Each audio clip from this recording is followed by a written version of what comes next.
My BFF invited my husband and me to her baby shower and thought it would be the ultimate prank to announce my husband as the father. But it backfired, and now she's getting divorced and is blaming me. Hey Reddit, I, 30F, corporate attorney, never thought I'd be posting here, but I'm completely at a loss and could use some outside perspective. This is going to be a long one, so buckle up. My best friend Emma, 30F, social media influencer, and I have been inseparable since our college days. We initially became roommates by chance in our sophomore year, but our friendship grew incredibly strong when we discovered our shared obsession with indie rock bands. We would spend countless weekends attending concerts together, sometimes driving for hours just to see our favorite artists perform. I still have a box of ticket stubs from all those shows tucked away in my closet. By our senior year, we were practically joined at the hip. I still remember how we decorated our tiny apartment with string lights and album posters, and how we would stay up until 3 a.m. talking about our dreams for the future. During summers, I'd visit her family's lakeside cabin, or she'd come to my parents' home in the suburbs.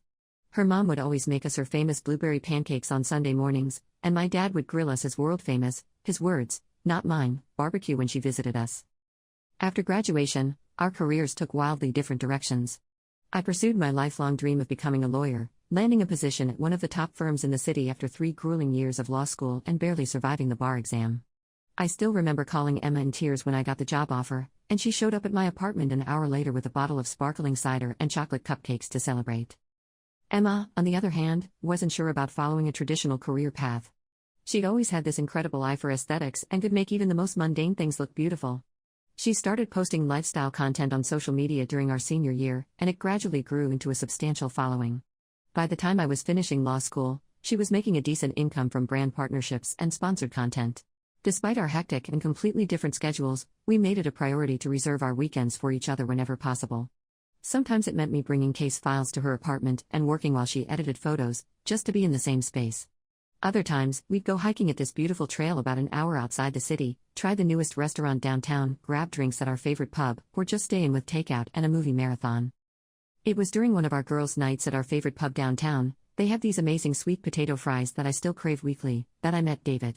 He was there for his friend's bachelor party, and I noticed him immediately, not just because he was handsome, though he definitely was, but because he was the only one in his group who seemed more interested in the basketball game on TV than the group of women at the next table.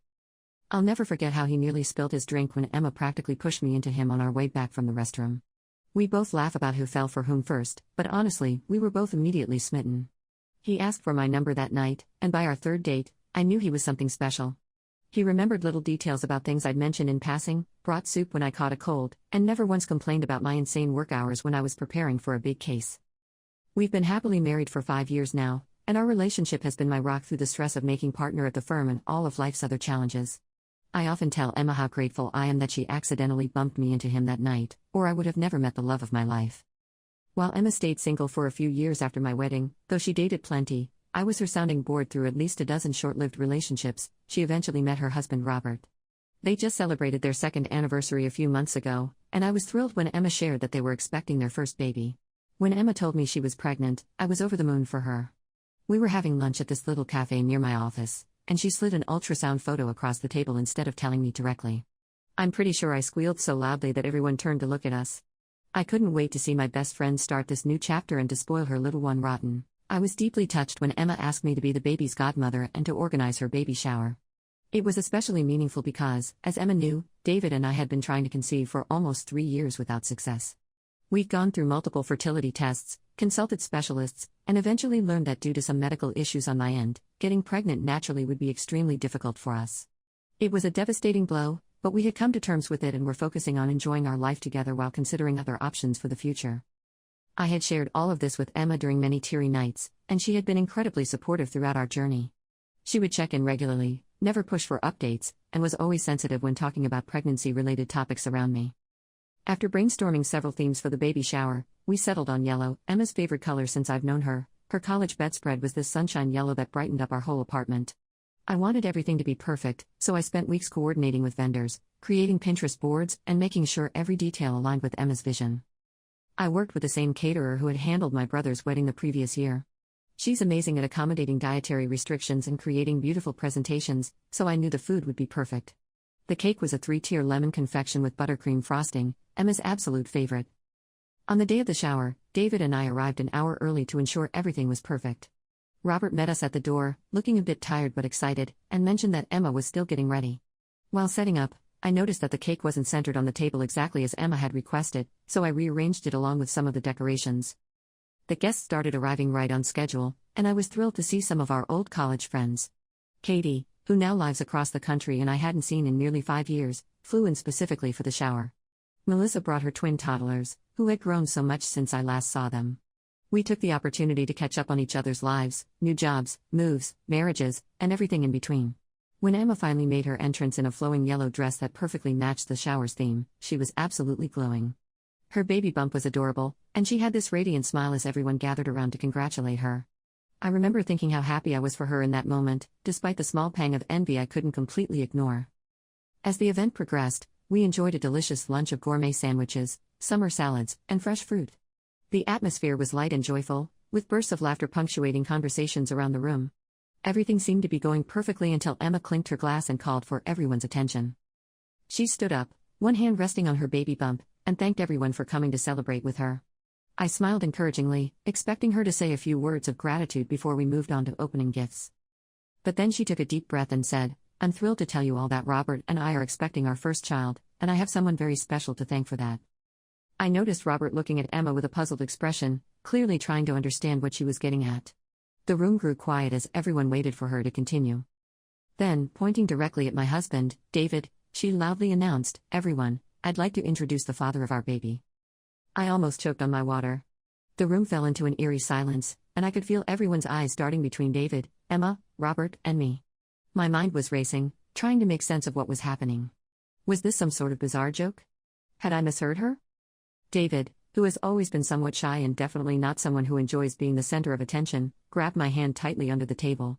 When I turned to look at him, his face was a mixture of confusion and discomfort. All eyes were fixed on us in an awkward, uncomfortable silence that seemed to stretch on forever. I finally looked at Emma, silently pleading for an explanation. My chest felt tight, and I could feel tears threatening to form. This joke cut especially deep given our fertility struggles, which Emma was fully aware of. We had shared countless conversations about our disappointment and grief over not being able to conceive, and she knew exactly how painful this topic was for us. Just as I felt like I might actually start crying in front of everyone, Emma burst out laughing and playfully nudged Robert. "I was just kidding, guys," she exclaimed with a giggle. "This is all just a prank for my Instagram. I've set up cameras around the room to capture all of your reactions." As everyone looked around the room in confusion, I spotted the small cameras placed on shelves and side tables. I couldn't believe what was happening. My best friend had thought it would be funny to publicly joke that my husband, who she knew I had been trying to start a family with for years, was the father of her baby. All for what? A few likes and comments on social media? I glanced at David and saw that his face was flushed red with embarrassment. He was still holding my hand in a death grip under the table, and I could feel him trembling slightly. A few guests let out nervous laughs, but the general atmosphere remained tense and uncomfortable. Robert, Emma's husband, didn't join in the laughter at all. In fact, he looked more irritated than amused and shot an apologetic glance toward David. Over the past couple of years, Robert and David had become good friends themselves. They met up regularly to watch sports games or go golfing, and I could tell Robert was mortified by Emma's prank. I didn't want to cause a scene or ruin Emma's shower, so I tried to plaster on a smile and pretend everything was fine.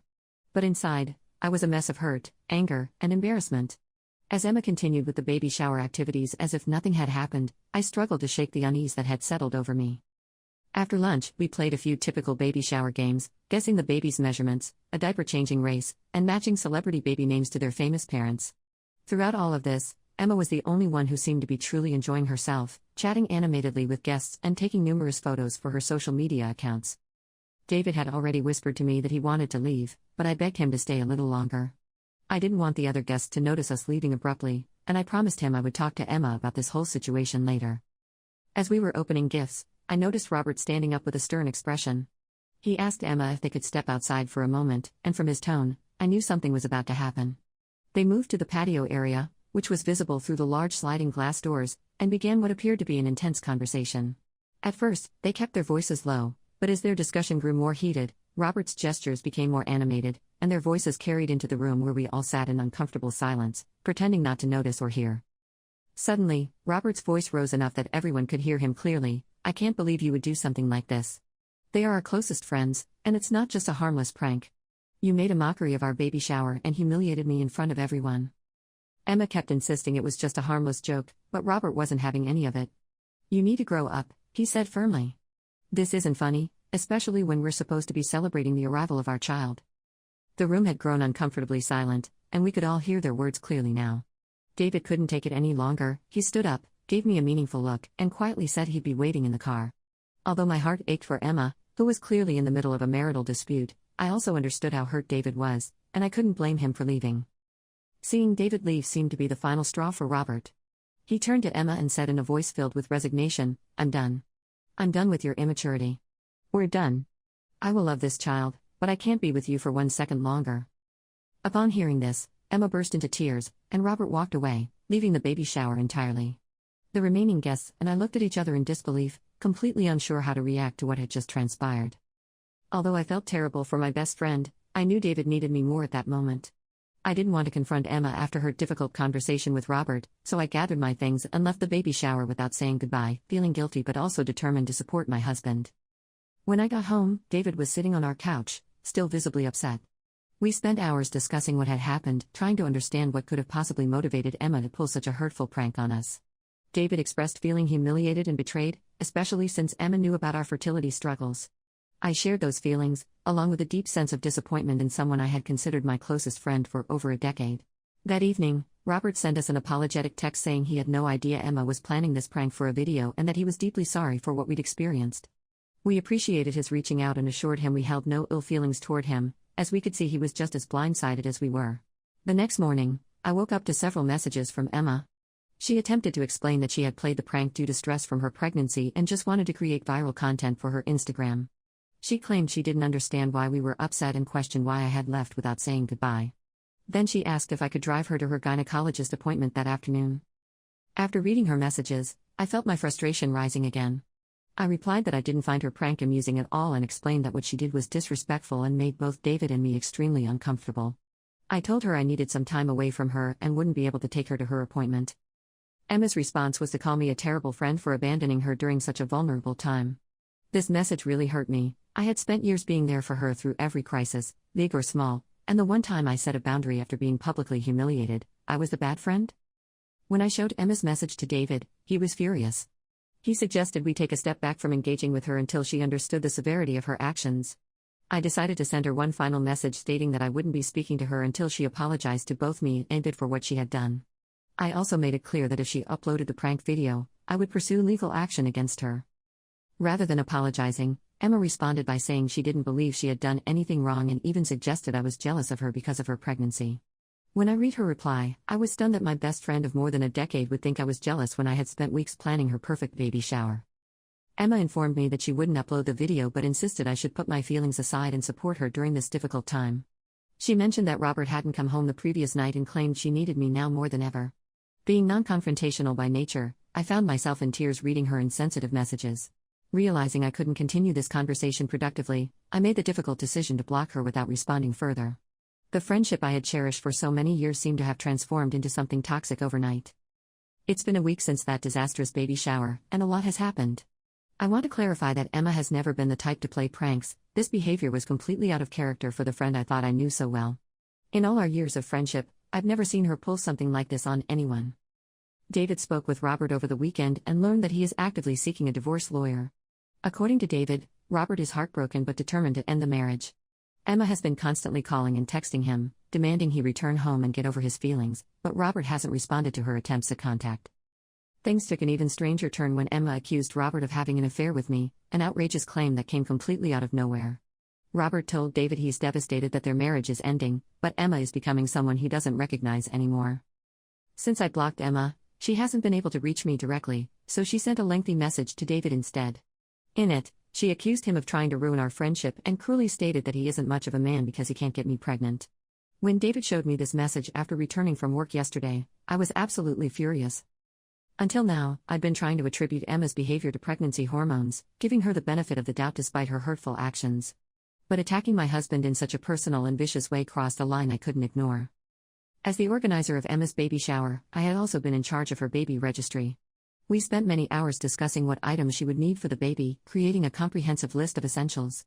Emma had insisted on including some extremely expensive items that many guests couldn't afford, and I had planned to gift her several of these items myself.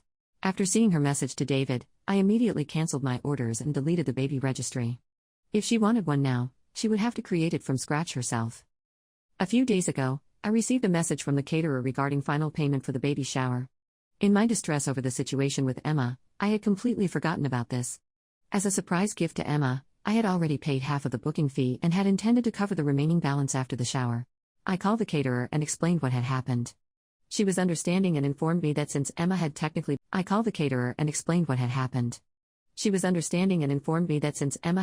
booked the service under her name, she would send the final bill directly to Emma instead. I felt a small sense of satisfaction knowing that Emma would have to deal with this expense after how cruelly she had treated us. Although I've considered reaching out to Emma several times over the past week, her message to David was the final straw. I'm beyond the point of forgiveness now.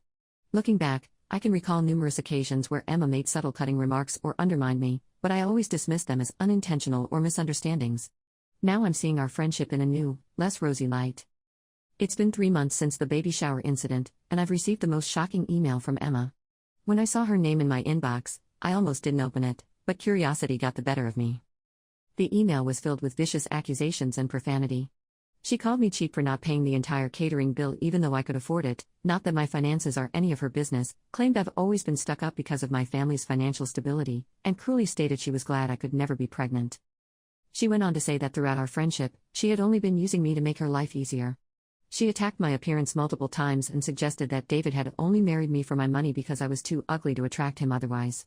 She blamed me for driving a wedge between her and Robert, using language so vulgar I won't repeat it here. I showed the email to David, who was absolutely livid. Over the years, we had both gone above and beyond for Emma countless times. We had comforted her through numerous breakups before she met Robert, included her on our vacations, often covering her expenses, and David had even helped her parents with home repairs and loaned them money that was never repaid. We had always treated her like family. David immediately contacted Robert and invited him over for dinner to discuss the situation. When Robert arrived, we showed him Emma's email, and he looked utterly disgusted. He shared text messages he had received from her, filled with similar vitriol and unfounded accusations of infidelity. Robert informed us that he was working with a reputable divorce lawyer and, on the lawyer's advice, had not responded to any of Emma's messages.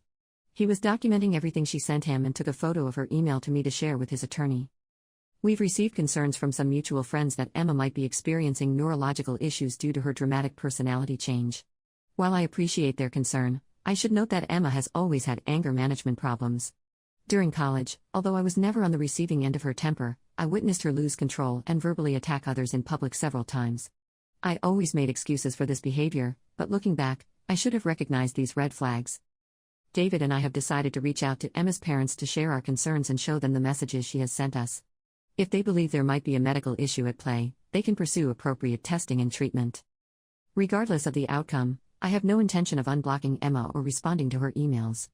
I've invested years in this friendship, supporting her through countless challenges, and her persistent mistreatment and disrespect are simply too painful to continue engaging with. David and I are focusing on moving forward with our lives, enjoying time with our other friends and our 2 rescue dogs, Apollo and Neptune, who have been the best emotional support through this whole ordeal.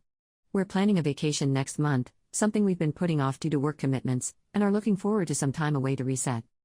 So, Reddit, Ida for not being there for my pregnant, now likely soon to be divorced, best friend because of the prank she played on us and for feeling somewhat vindicated that her husband left her? Update, 6 months later. It's been half a year since my original post, and I wanted to provide an update for those who have been asking. David and I are currently in the Maldives enjoying a much-needed vacation from our demanding careers. After the year we've had, we decided it was time to disconnect from work and indulge in some relaxation. We've spent our days lounging on. As for Emma and Robert, they have officially divorced. From what we've heard, the court proceedings were contentious, with Robert's lawyer presenting the evidence of Emma's behavior and their prenuptial agreement. Despite Emma's efforts with her legal team, she was unable to win the case. However, the court has ordered both parents to create a co-parenting plan that prioritizes their child's well-being.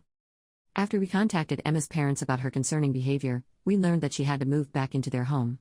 Without stable income beyond her inconsistent social media earnings and with the expenses of pregnancy, she couldn't support herself independently. Our mutual friends have shared that following the baby shower disaster, most people in our social circle distanced themselves from Emma, wanting to avoid her drama. Robert remained uninvolved with Emma until she went into labor. He stayed at the hospital throughout the night for the birth of their daughter and has been an attentive father, spending time with the baby whenever possible and faithfully paying child support according to their agreement. He still meets with David weekly for golf or evening drinks and seems to be healing from the whole ordeal. Regarding the baby shower expenses, Emma eventually had to pay the catering bill after the company threatened legal action. I've received several more emails from her, all maintaining that I'm somehow responsible for how her life has turned out. Her parents had her undergo various medical tests, but the results showed she's perfectly healthy. Her behavior stems from her personality, not any medical condition. As for David and me, we've moved past this incident and focused on our marriage and careers. We still maintain our tradition of Sunday date nights, just as we did when we first started dating. Whenever I look at my husband, I feel the same excitement and appreciation I did when we first met. I'm incredibly grateful for our life together. To those couples who shared their struggles with infertility in the comments, I want to express my deepest empathy. Remember that it's okay if your journey looks different than expected. Life has its own path, and we have to trust the process. If you truly love your partner, there are many ways to become parents if that's what you want. However, David and I have found fulfillment in each other's company and our careers, and we've decided to embrace our life together as it is. Thank you all for your support and advice on my original post. It truly helped me recognize the toxic dynamics I had been overlooking in my friendship with Emma and gave me the strength to maintain my boundaries. TLDR, my best friend of 10+ years publicly joked at her baby shower that my husband was the father of her baby, despite knowing about our fertility struggles. When confronted, she showed no remorse and sent increasingly hostile messages.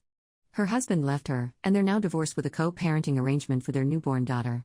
I've maintained no contact with her and am focusing on my marriage and career.